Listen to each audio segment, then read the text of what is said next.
content d'être ici. Alors témoigner, ça fait toujours quelque chose. En plus, il y a beaucoup de monde. Je suis pas habitué. Moi, je viens d'une petite église. Donc voilà, moi, pour ma part à moi, je demande pardon pour les anciens et tout ça. Moi, je suis un garçon très jeune, vers l'âge de 14 ans. Moi, je n'ai pas été élevé dans un foyer chrétien. Chez nous, il n'y avait pas de chrétien.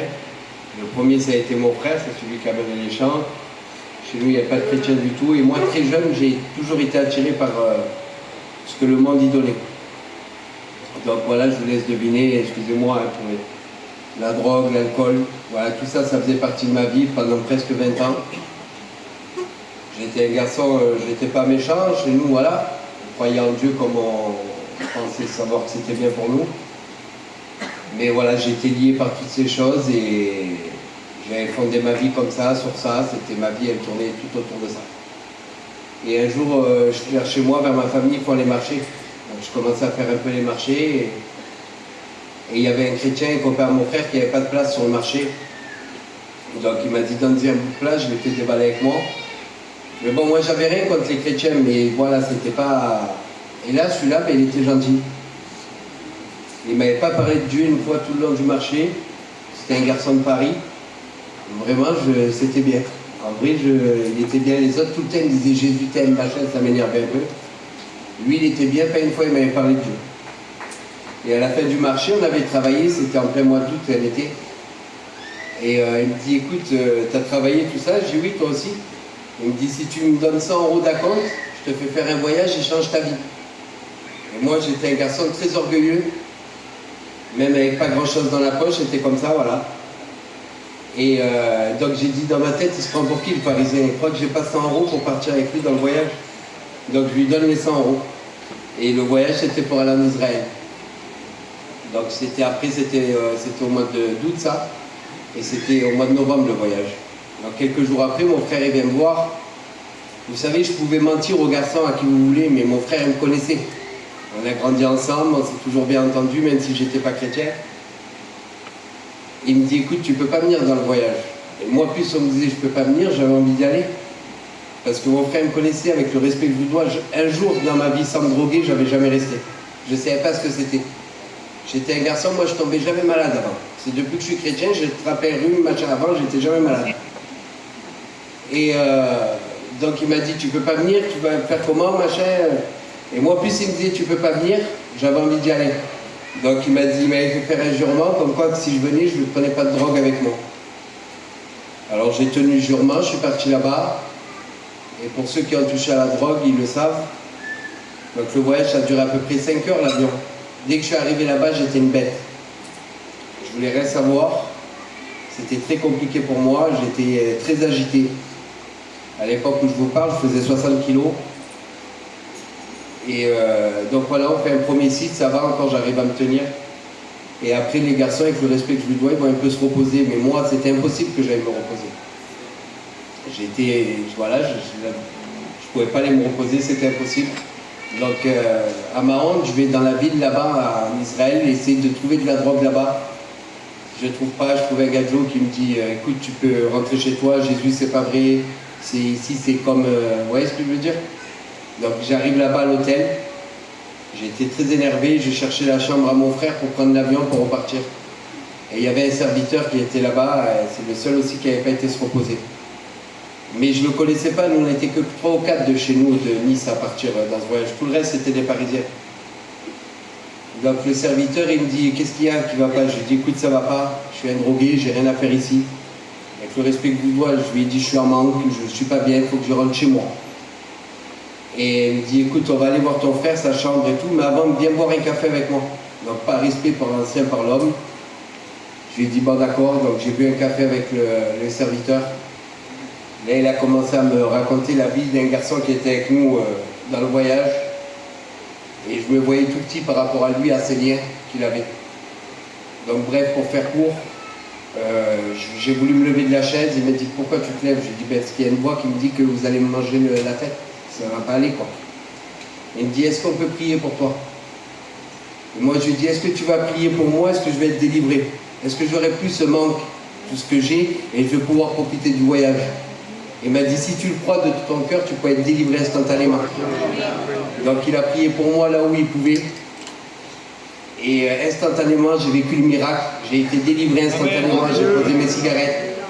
J'ai pas compris ce qui se passait. Avec le respect que je vous dois, j'ai été me reposer. Je me suis réveillé le matin, je chantais des cantiques, je ne connaissais pas de cantiques. 2 jours après, je me suis fait baptiser en Israël. Voilà, écoutez, faites une espérance, Dieu est vivant. Que Dieu le bénisse. Je voudrais qu'on chante ce cantique qui me dit « Je suis dans la joie ».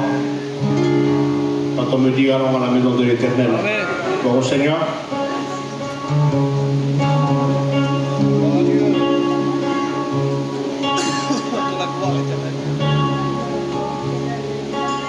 Yo me alegré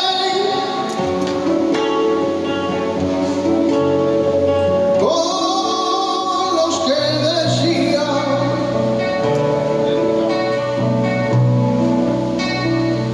y en la casa de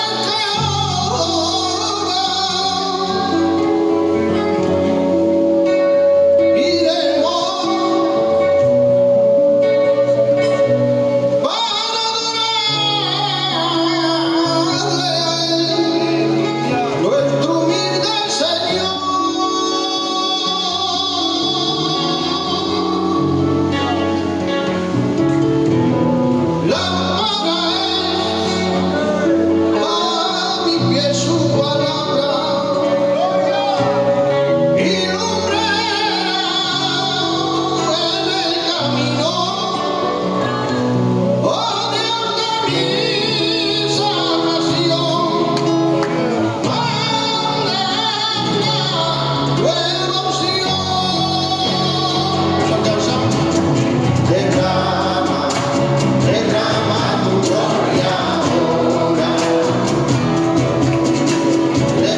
C'était pour les autres, c'était des fous, c'était des manipuleurs, c'était voilà, tous les gens qu'il ne fallait pas côtoyer.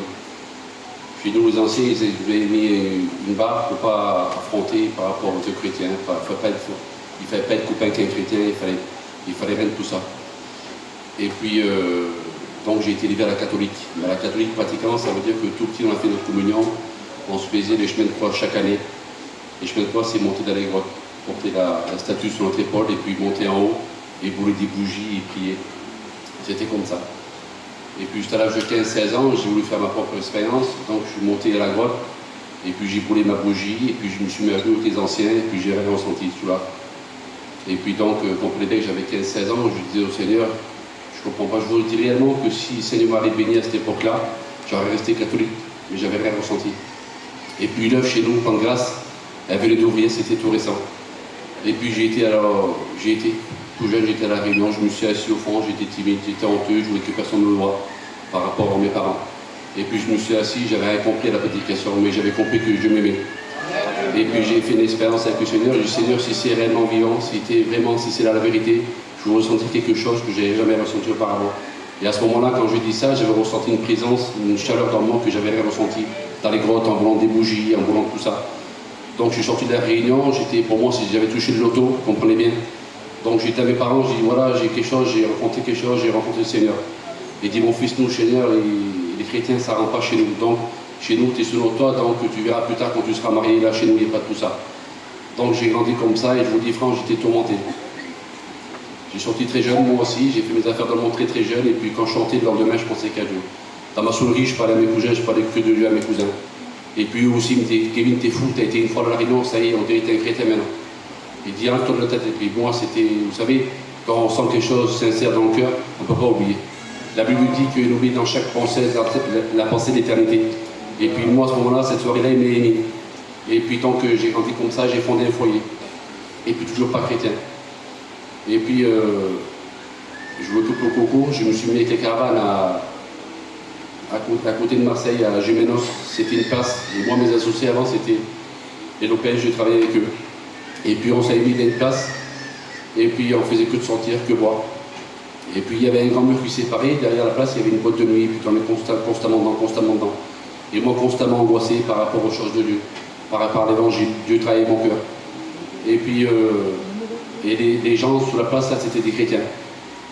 Et ils voyaient la vie qu'on menait. Et il dit, Kevin, ça serait bien que tu viennes avec nous à la réunion. Ce soir, il y a une réunion, il y a un petit minibus, il t'a rien à payer, t'as rien à sortir.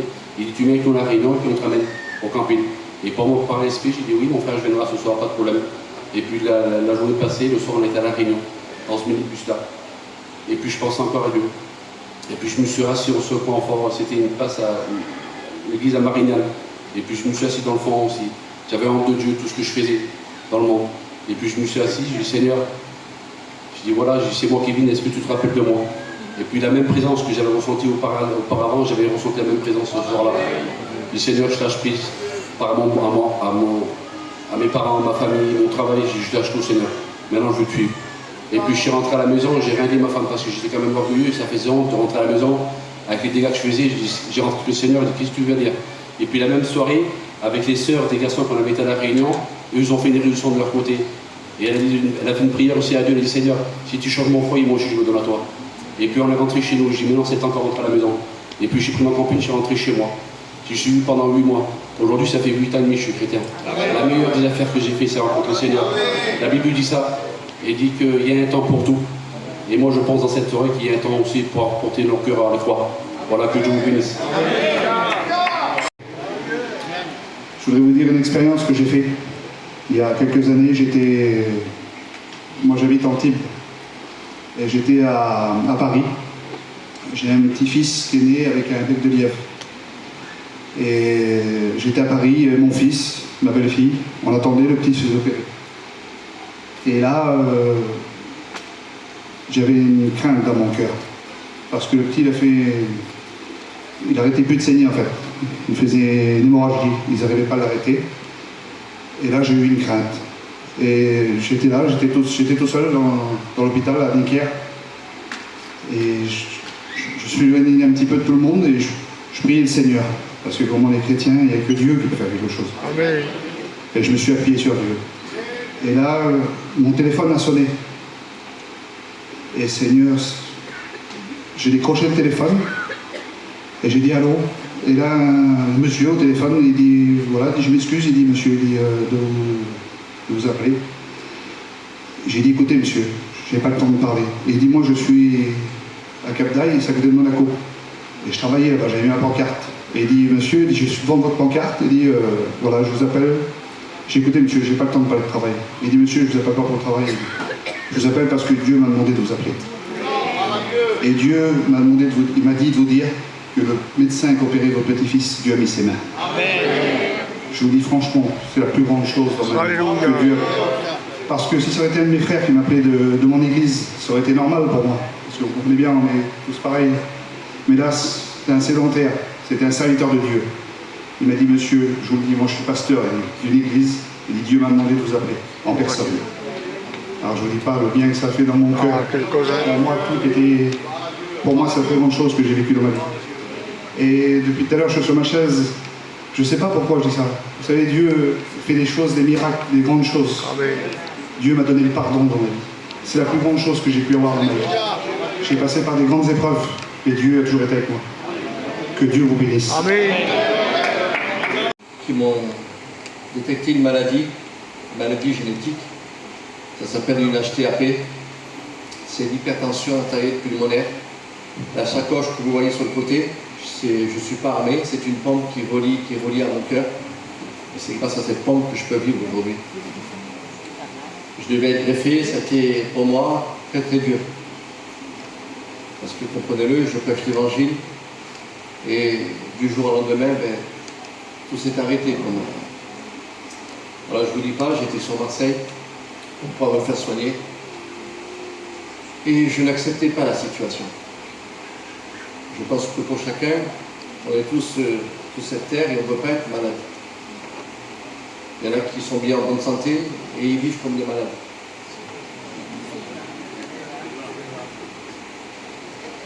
Et j'étais dans l'hôpital et je pleurais. Je me mettais à genoux et je disais, Seigneur, non, change la situation. Et je répétais au Seigneur, Seigneur, j'ai vu, j'ai écouté, j'ai lu, Et je sais que tu es capable de faire quelque chose pour moi. Amen. Et je voudrais vous dire que Dieu m'a parlé. Et quand Dieu m'a parlé, il m'a dit cette parole.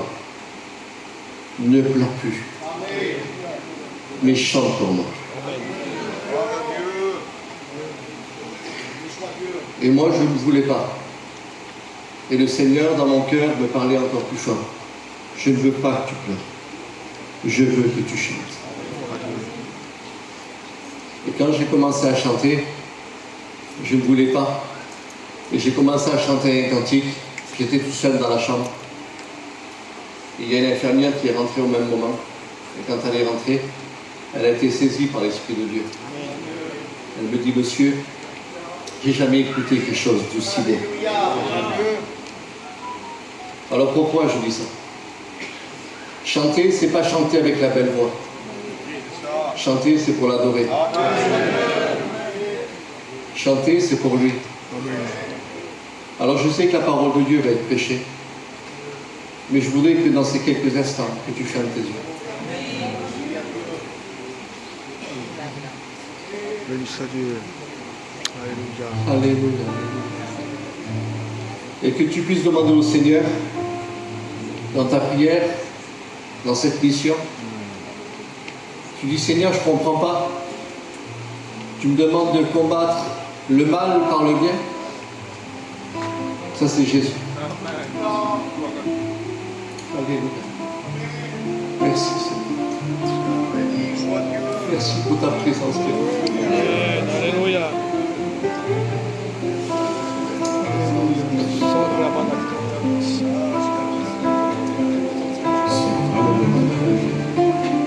Tout ce que je suis, c'est toi qui me l'as donné. Tu es mon trésor, je ne suis rien sans toi.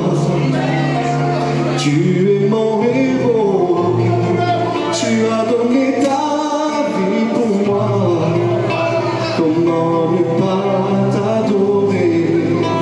C'est mon devoir. Alléluia.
bénisse pleinement. Je suis heureux d'être avec vous ce soir, béni dans mon cœur. Je dis merci à l'ancien avec l'Église qui nous a invités.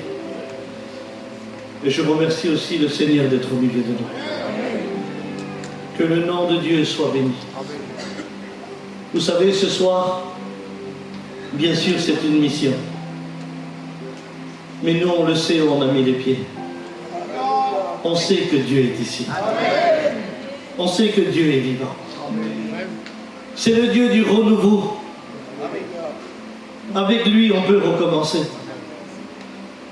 Si tu fais un travail pour un monsieur, et si tu l'as mal fait, le monsieur a le droit de te jeter dehors. Parce que tu as mal fait le travail. Mais avec lui, non. Lui, il te dit, tu sais pas le faire? Je vais t'apprendre. Avec moi, tu vas réussir. Je ne sais pas ce que tu as décidé. Je ne sais pas ce que tu vis. Mais je sais une chose, c'est que Dieu n'a pas dit son dernier mot.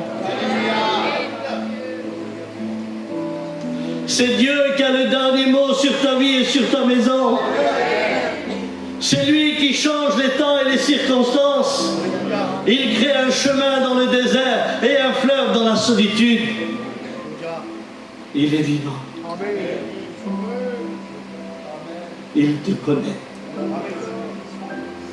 Et ce soir, alléluia, il t'a amené ici parce qu'il voulait te parler.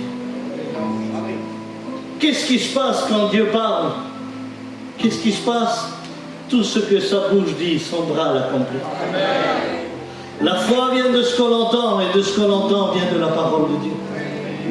Ce soir, alléluia, lorsque lui, il parle, il nous donne, alléluia, à s'humilier devant lui. Il y a combien de temps qu'on ne s'humilie plus? Il y a combien de temps que le divorce de ta fille t'a détruit? Il y a combien de temps que la guerre de tes beaux-frères t'a détruit? Il y a combien de temps que tu es blessé, vexé par l'Église? Il y a combien de temps que tu ne sais plus où aller? Alors Dieu t'a amené ici parce qu'il veut guérir tes blessures. Il est le seul, alléluia, qui peut le faire. Il peut le faire. Alors je crois que ce soir, Dieu veut nous parler. Est-ce que vous le croyez? Alors j'aimerais avec vous, alléluia, il y a un passage dans la parole de Dieu, et après je vais demander à Raphaël de prier le Seigneur. On va lire ensemble dans Luc 5, alléluia, écoutez ce qu'il est dit. Comme Jésus se trouvait auprès du lac de Génézareth, et que là le peuple se pressait autour de lui pour entendre la parole de Dieu. Il vit au bord du lac deux barques d'où les pêcheurs étaient descendus pour laver leurs filets. Une autre version dit réparer. Il monta dans l'une de ces barques qui était à Simon, le pria de s'éloigner un peu de terre, puis il s'assied de la barque, il enseigna le peuple. Lorsqu'il eut cessé de parler, il dit à Simon, avance en pleine eau et jetez vos filets pour pêcher.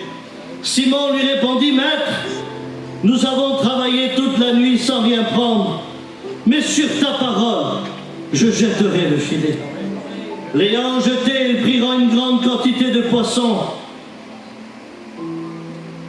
et leur filet se rompait. Ils firent un signe à leurs compagnons qui étaient dans l'autre barque à venir les aider. Ils virent et rempliront les deux barques au point qu'elles s'enfonçaient. Quand il vit cela, Simon-Pierre tomba aux genoux de Jésus et dit, Seigneur, retire-toi de moi, car je suis qu'un homme pécheur. Car l'épouvante l'avait saisi, lui et tous ceux qui étaient avec lui. Alors Jésus lui dit, Simon, ne crains pas. Désormais, il dit, tu seras pécheur d'hommes. On prie le Seigneur ensemble. Amen. Seigneur, nous sommes devant toi dans cette soirée et nous savons que c'est toi. C'est toi, Seigneur mon Dieu, qui est capable de parler dans les cœurs. Tu peux te servir d'un homme, Seigneur mon Dieu, lui révéler, Seigneur, le but. Est-ce qu'on peut dire Amen? Amen. Selon la parole de Dieu, un soir avant, Pierre prend sa barque son filet, quelques copains et une deuxième barque, et ils vont sur le lac de Galilée. Pourquoi qu'ils y vont la nuit? Parce que la nuit, dans le lac de Galilée, en Israël, les poissons montent à la surface. Et la journée, ils partent en profondeur. Alors Pierre, il n'est pas plus bête qu'un autre. Il y va quand c'est facile. Il y va le soir. Même de loin, on peut voir les reflets des poissons. Alors il rame. Il arrive sur le grand lac. C'est un homme de caractère. Il sait qu'il va prendre des poissons. Il avait résolu dans son cœur, ce soir-là, de faire tout à merveille. Et quand il rame, il prend son filet, je ne sais pas, 6 mètres de long, 4 mètres de large, et il commence à le jeter. Et quand il commence à le jeter, alors il tire le filet, mais il n'y a rien à l'intérieur. Alors il le jette 2 fois, 3 fois, 4 fois, mais quand il tire le filet, il n'y a rien à l'intérieur. Mais c'est un homme de caractère, il ne perd pas courage, il rame, il avance plus loin, et il jette le filet pendant 1 heure, 2 heures, 3 heures. Mais quand il tire le filet avec des algues, avec des pierres, avec des morceaux de fer, des choses qu'il ne veut pas, ils sont dans le filet. Alors il se dit, mais qu'est-ce qui se passe? Il continue un peu plus loin, il jette le filet pendant 5 heures, pendant 6 heures, mais quand il sort le filet, il n'y a rien à l'intérieur. Il a dû crier sur l'autre barque, et il disait, avancez, jetez vos filets.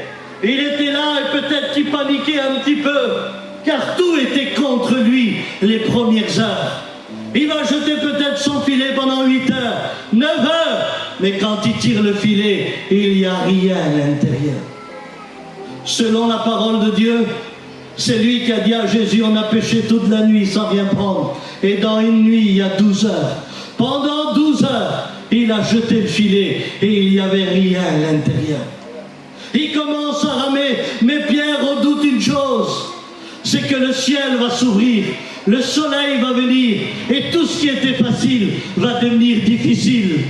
Alors, il rame encore, il jette le filet, mais malheureusement pour lui, ce soir-là, tout était contre lui. Le ciel s'ouvre, le soleil arrive, et maintenant il abandonne. Il prend son filet, je le vois devant moi, et il jette son filet, et il commence à ramer. Et quand il commence à ramer, il arrive sur la rive et il arrive au sec. Il pose ses 2 barques. Le moment le plus horrible pour un pêcheur, le moment le plus détestable, c'est d'arriver au sec avec le filet vide et rien à l'intérieur. Et là, la Bible dit qu'il sort de la barque. Et quand il sort de la barque, il commence à nettoyer son filet, il commence à retirer les pierres, il commence à retirer les algues, il commence à retirer les choses qu'il y avait à l'intérieur. Et il a dû se dire dans son cœur, c'est moi qui le dis, c'est pas écrit. Pourquoi je suis maudit? Pourquoi je suis passeur? Pourquoi tout est contre moi? Le lac est rempli, mais ma barque, elle est vide. Et pendant qu'il s'en voulait, pendant que l'échec était dans son cœur et dans son regard, pendant que l'angoisse était en train de l'abattre, lui, il ne le sait pas, mais juste à côté, Jésus faisait une réunion. Et pendant que Jésus faisait la réunion, la Bible dit que Jésus vit 2 barques, d'où les pêcheurs étaient descendus pour laver leurs filets. Eux, ils n'ont pas vu Jésus, mais Jésus les avait vus. Et quand Jésus arrive, la Bible dit qu'il monta dans l'une de ces barques qui était à Simon. Et dans mon cœur, je dis, Seigneur, il y a 2 barques. Pourquoi tu montes dans celle de Pierre? Et Jésus me dit dans mon cœur, parce que je sais ce qu'il a vécu hier soir. Parce que je sais ce qu'il a traversé. Alors je monte dans sa barque. Mais je ne sais pas vous. Tu n'as pas dormi de la nuit. Tu n'as pas mangé un morceau de pain. Tu n'as pas bu un verre d'eau. Tout était contre toi. Et le matin, tu vois un homme avec une barbe monter dans ta barque et il te dit, éloigne-toi un petit peu de la terre. Tu as envie de lui dire, mais qu'est-ce que tu veux, toi? Déjà, ma vie, ça ne va pas. Mais Pierre ne dit rien. Vous savez pourquoi? Quand le Créateur parle à la créature. alors il y a un grand silence. Tu t'as plaint toute la journée aujourd'hui. Tu as expliqué ta vie à tout le monde. Mais ce soir, tu ne dis rien. Tu fais comme Pierre. Tu le laisses parler. Et là, Pierre, il ne comprend pas. Il commence à bouger sa barque. Il s'éloigne de la terre. Et pendant qu'il s'éloigne de la terre, la Bible dit que Jésus commence à prêcher. Celui qui a dit un mot et les anges existaient. Celui qui a dit un mot et le ciel a existé. Celui qui a dit un mot et tout a existé. Il est dans sa barque en train de prêcher. La parole faite chair. Le message vivant en train de prêcher. Je ne sais pas vous, mais quand j'écoute Joanito, Xavier, les hommes de Dieu, je suis comme un bébé. Imaginez-vous la parole faite chair dans la barque de Pierre. Pierre ne le sait pas, mais la foi vient de ce qu'on entend, et de ce qu'on entend vient de la parole de Dieu. Une lueur d'espoir était en train de naître dans son cœur, parce qu'il écoutait Jésus. Lorsqu'il eut cessé de parler, il se retourne sur Pierre, et il dit maintenant, avance en plein eau, et jetez vos filets pour pêcher. Mais quand il lui dit avance en plein eau, il est en train de lui dire avance vers ton échec, retourne à ton échec, retourne là où ça n'a rien donné, retourne là où tu n'as rien pris, retourne là où tu as souffert, retourne là où tout a été détruit, retourne là où tu n'as pas été heureux. Alors Pierre est en train de lui expliquer, mais Seigneur, tu sais pas qu'ici on vient la nuit? Parce que la nuit, les poissons montent à la surface et la journée, ils partent en profondeur. Seigneur, toi, tu n'es pas un pêcheur. Tu ne peux pas venir ici la journée. La journée, tu ne peux pas jeter le filet. Mais certainement, pendant le message, Jésus lui a dit, Pierre, hier soir, tu étais sans moi. Aujourd'hui, tu es avec moi. Si tu crois, tu verras la gloire de Dieu. Et il avait dit répondant, on a pêché toute la nuit sans rien prendre, Seigneur.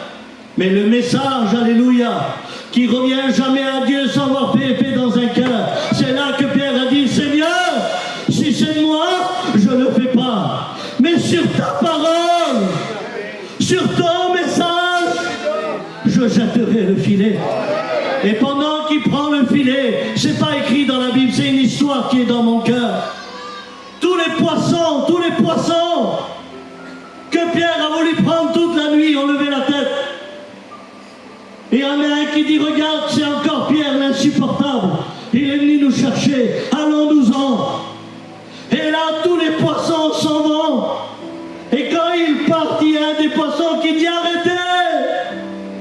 C'est pas Pierre qui nous appelle, c'est notre Créateur. Revenez vite. Il dit, et la chose arrive. Il ordonne, et elle existe. Psaume 33. Et là, tous les poissons rentrent dans le filet de Pierre, à un tel point que Pierre ne peut plus tirer le filet. C'est pas comme hier soir. Quelle différence entre l'effort d'un cerveau et la grâce de Dieu. Quelle différence entre l'effort d'un homme et la bénédiction de Dieu. Il y en a tellement qu'il est obligé de faire un signe à l'autre barque. Regardez l'autre signe. Mais ça n'existe pas l'après-midi. Ça, c'était hier soir. Mais là, en plein après-midi, l'autre barque voit le signe. Et elle se dit, c'est pas possible. Pierre a pris du poisson. Allons-y. Et ils ont commencé à ramer, à un tel point que la Bible dit qu'ils ont rempli les deux barques. À un tel point que les deux barques s'enfonçaient. Ça a du poids, l'évangile. Ça a du poids, le miracle de Dieu. Tant que Jésus n'était pas là, la barque était légère et elle était vide. Quand lui, il était là, elle était remplie. Et je dis à Jésus, Seigneur, que tu remplis la barque où tu es toi, je comprends. Mais que tu remplis la barque que tu n'es pas, je ne comprends pas. Et là, Jésus me dit, Abraham, fais un petit signe à ta famille qui ne me connaît pas. Fais un signe à tes amis qui ne me connaissent pas. Je peux remplir leur barque, même si je ne suis pas à l'intérieur. Je peux remplir leur barque. Refais un petit signe, alléluia. Et ça a béni mon cœur, le petit signe. Ça veut dire viens. Viens. Et puis aujourd'hui, quand tu vas visiter des familles, et que tu dis à la sœur, alors ma sœur, comment ça va à ta maison? Regardez les signes. Oh là là, laisse-moi tranquille. Je voudrais mourir et être enterré. Je ne veux plus rien voir. Ça, c'est des signes de désespoir. Quand tu vois les frères, des fois, tu dis alors, mon frère, tes enfants, ça va, regardez. Laisse-moi tranquille avec eux. Laisse-moi tranquille. J'en ai marre, les commissariats, les tribunaux, les problèmes, j'en ai marre. Regardez, j'en ai marre. Ça, c'est des signes, il n'y a pas d'espoir. Il y a les signes aussi qui te font peur. Moi, quand j'étais dans le monde et que je partais des 4-5 jours et je revenais, mon grand frère de loin me faisait ça. Je repartais 5 jours. Je ne rentrais pas à la maison. Les signes me faisaient peur. Après, tu as les petits signes sympathiques. Quand le mari va travailler toute la journée et qu'il rentre, de loin, la femme a fait ça. Elle lui fait ça. Allez, pizza. Au Leclerc. On oublie la dispute du matin. C'était pas grand-chose. Hein. Elle a fait ça, tu as fait ça, la journée, elle s'est arrangée. Imaginez-vous ici, après une nuit d'échec, après le désespoir, il recommence à avoir un signe d'espoir. J'aimerais te dire ce soir, tu peux commencer à le faire pour tes enfants. Allez. Tu peux commencer à le faire à tes amis. Allez. Tu peux reprendre de l'espoir en Dieu. Il est capable de remplir là où il n'y a rien. Et quand Pierre voit ça, il tombe à genoux. Et quand il tombe à genoux, ça me rappelle les réunions où je suis rentré énervé, rempli d'amertume, rempli de méchanceté, et après un message, je me retrouvais à genoux devant. Parce qu'il n'y avait que Dieu qui pouvait le faire. Et quand il était à genoux, il dit, Seigneur, retire-toi de moi, je suis qu'un pécheur, je suis un lunatique, un jour je suis gentil, le lendemain je veux tout détruire, tu feras rien avec moi, tu feras rien avec moi. Et là le Seigneur le regarde. C'est ma pensée. Tu as jeté le filet pendant 12 heures pour prendre des petits poissons. Mais si toi, tu es pasteur, tu vas prêcher toute la nuit pour sauver des âmes. Tu as ramé pendant 12 heures pour chercher des poissons. Mais si toi, tu es pasteur, tu vas parcourir les villes et les villages pour sauver des âmes. De tes défauts, j'en fais des qualités. Suis-moi et je fais de toi un pécheur. Et il avait raison, le Seigneur. Première prédication, 3000 âmes. Deuxième prédication, 5000 âmes. Deux messages, 8000 âmes dans le filet de Dieu. Oh, il avait raison, le Seigneur, de miser sur lui. Et il a raison, le Seigneur, de miser sur toi. Il a raison de voir ta maison. Même si on t'a sali, qu'on t'a détruit, qu'on a mis une renommée comme ça sur ton dos. Si Dieu a misé sur toi, il a misé sur toi. Rien n'empêchera le plan de Dieu sur ta vie. Si Dieu a décidé de te pardonner, il te pardonnera. Si Dieu a décidé de te sauver, il te sauvera. Mais pour cela, il faut se repentir et demander pardon à Dieu. Si tu le fais, oui, Dieu va le voir. Alors Abraham, c'est une histoire merveilleuse entre Pierre et le miracle de Jésus. Eh bien, nous aussi, un jour, on s'est mariés. On a fondé un foyer. Et vous savez ce qu'on s'est dit? On aura une belle famille et on aura une bonne situation. Et on a pris notre barque, le filet qui est nos cœurs, et on a commencé à ramer sur ce grand lac qu'on appelle le monde. Et vous savez ce qu'on va dire? Chez nous, nos enfants, ils seront heureux. Chez nous, on aura une bonne situation. Chez nous, tout ira bien. Et t'as ramé, t'as ramé, t'as ramé. Et quand t'as jeté ton cœur pour avoir du bonheur, quand tu as tiré le filet, il y avait à l'intérieur de la jalousie. Il y avait à l'intérieur des antidépresseurs. Il y avait à l'intérieur le deuil qui déchire ton cœur jour et nuit. Oh là là, c'est des choses que tu ne voulais pas. Alors, tu es vaillante parce que ta mère, elle t'a appris à ne pas baisser les bras. Tu t'es dit, ça ira, et t'as avancé. Et quand t'as avancé, t'as jeté le filet. Et quand t'as sorti le filet, ta vie t'a vu détruire. Parce qu'on t'a promis le mariage, mais on t'a abandonné en cours de route. Et on t'a sali. Tu t'es dit, mais je voulais pas ça. T'as tiré, puis t'as vu ton garçon pris par la drogue. Mais tu t'es dit, non, je voulais que mon fils travaille. Et il y avait des choses que tu ne voulais pas dans le filet. Il y avait tout le contraire de ce que tu voulais. Et pendant un moment, tout était contre toi.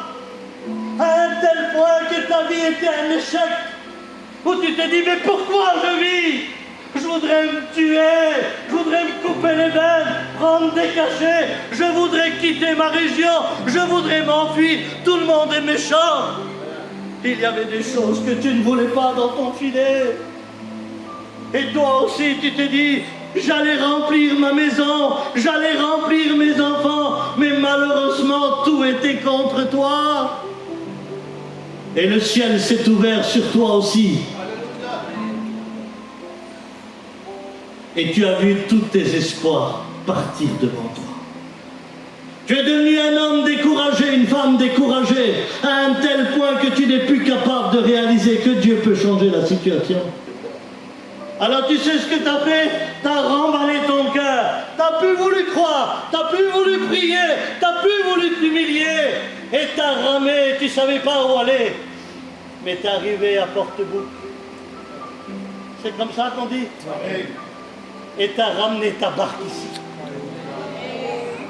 Et pendant que je prêchais, tu nettoyais ton cœur. Et tu t'es dit, mais jusqu'à quand j'aurai de la haine dans mon cœur? Jusqu'à quand je ne vais pas lui parler à elle qui est là-bas? Jusqu'à quand je vais avoir de la haine sur les serviteurs? Jusqu'à quand je vais parler sur les autres? Tu nettoyais ton cœur. Tu ne vois pas Jésus, mais Jésus t'a fait. Alléluia. Et aujourd'hui, il monte dans ta barque. Et il te dit, éloigne-toi un peu de la terre. Pourquoi? Parce que c'est la terre qui te dit que Dieu ne te pardonnera pas. C'est la terre qui te dit que Dieu ne t'aime pas. C'est la terre qui te dit que Dieu ne t'écoutera pas. C'est la terre qui te dit Dieu ne fera rien pour toi. Alors il te dit, éloigne-toi de la terre. C'est moi qui va te pardonner.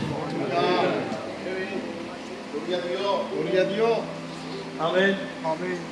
Ah, il y en a qui sont prêts à éloigner la barque. Mais aujourd'hui, je demande pardon. Il y en a qui ne savent pas si Dieu va faire ou pas faire. Alors ils attachent la corde sur les choses de la terre.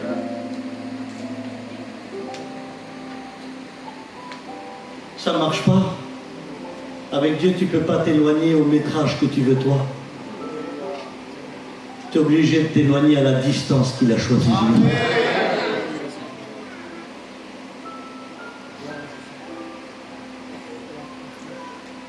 Et pendant qu'il prêchait, je ne sais pas vous, je demande pardon, moi je suis rien ce soir. Je reste qu'un homme. Ou demain, avec la petite équipe, on va retourner chez nos foyers, chez nos enfants. Et on attendra bien que Dieu nous emploie à nous renvoyer dans les réunions. Et on veut rester bien utile pour Dieu. Mais j'en suis sûr que pendant que je prêchais le message, il y a eu de l'espoir dans ton cœur. Tu t'es dit, ce soir, les choses vont changer. Ce soir, je peux voir ma fille qui est dans le monde à venir se baptiser. Ce soir, je peux voir mon garçon qui est pris par la drogue à venir chanter pour Dieu. Ce soir, je peux voir mon foyer béni. Va, orphelin, Dieu ne t'a pas abandonné. Dieu est avec toi. À toi qui t'es éloigné, tu te dis, mais c'est vrai, je peux revenir à Dieu. Et à toi aussi, il te dit maintenant. Avance en plein eau. Et rejette ton cœur là où ça n'a pas marché. Où ça, Seigneur? Là où tu es tombé. Là où tu n'as plus voulu prier. Là où tu as eu de la haine et de la rancune.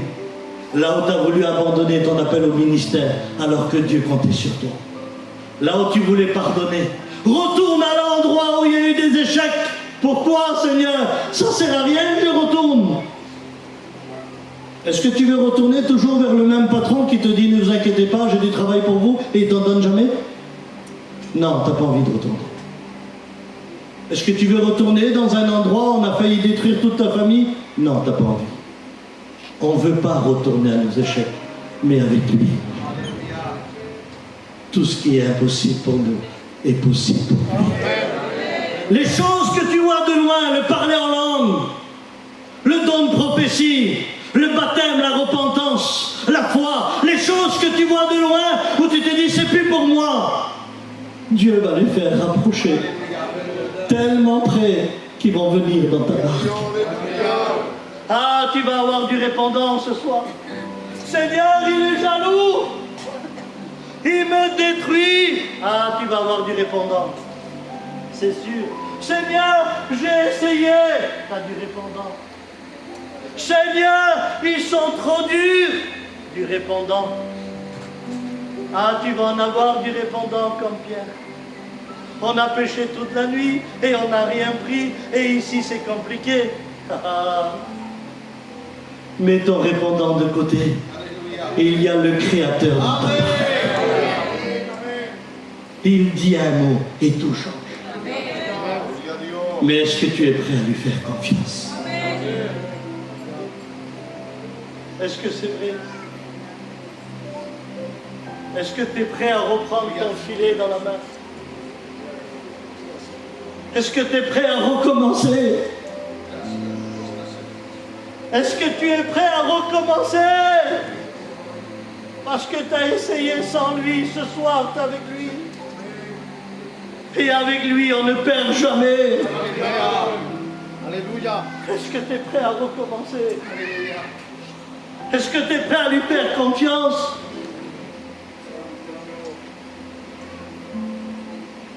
Écoute, même si tu as parlé sur nous, tu crois que Dieu a pris en compte ce que tu as dit?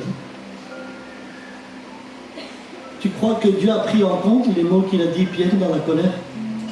Non. Ce que Dieu a vu, c'était le besoin de Pierre. Ce soir, Dieu ne voit pas ton caractère, il voit ton besoin. Et une fois qu'il compte ton besoin, il est capable de briser ton caractère. Parce que derrière la colère, il y a un cœur qui pleure. Parce que derrière la drogue et l'alcool, il y a un cœur qui pleure. Parce que derrière la haine et la rancune, il y a un cœur qui pleure. Derrière la carapace et l'apparence que le monde veut donner, il y a des cœurs qui pleurent. Mais la Bible dit qu'il est venu pour réparer les cœurs brisés. Il en est capable de remettre l'espoir pour l'avenir de ta fille et de ton garçon. Il est venu voir ta maison. Il est capable de changer les ténèbres en lumière. Mais est-ce que tu es prêt à lui faire confiance? Moi, ce soir, je veux lui faire confiance. Qui voudrait lui faire confiance ce soir? Est-ce que c'est vrai? Est-ce que c'est la réalité? Est-ce que tu es prêt à voir les choses dans ta barque? Est-ce que tu es prêt à être renouvelé dans le Saint-Esprit? Est-ce que tu es prêt que le pardon vienne dans ton cœur? Est-ce que tu es prêt à te repentir? Est-ce que tu es prêt à t'humilier? Est-ce que tu es prêt à ramener tous les miettes de ta maison? On a détruit ta maison, mais Jésus dit, je bâtirai sur des ruines. Alléluia. Ramène-moi les miettes, ramène-moi les miettes, je bâtis sur des ruines. Alléluia. Dieu ne veut pas des neufs, des maisons neuves, non. Ramène tes ruines. Il est capable de rebâtir. Ne cache pas tes ruines. Dieu envoie une maison. Ne cache pas tes échecs. Dieu envoie une bénédiction. J'aimerais que ceux qui ont levé la main se mettent debout maintenant.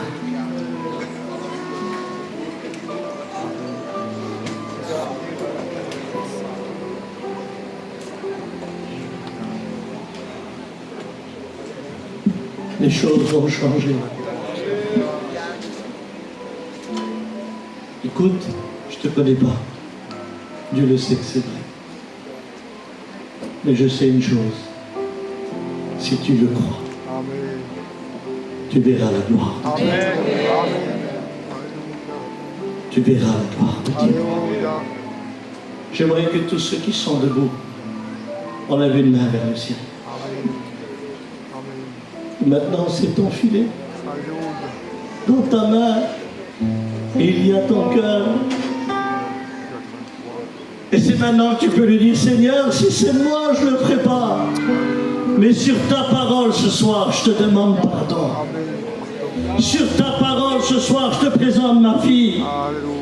Sur ta parole ce soir, je te présente ma maison.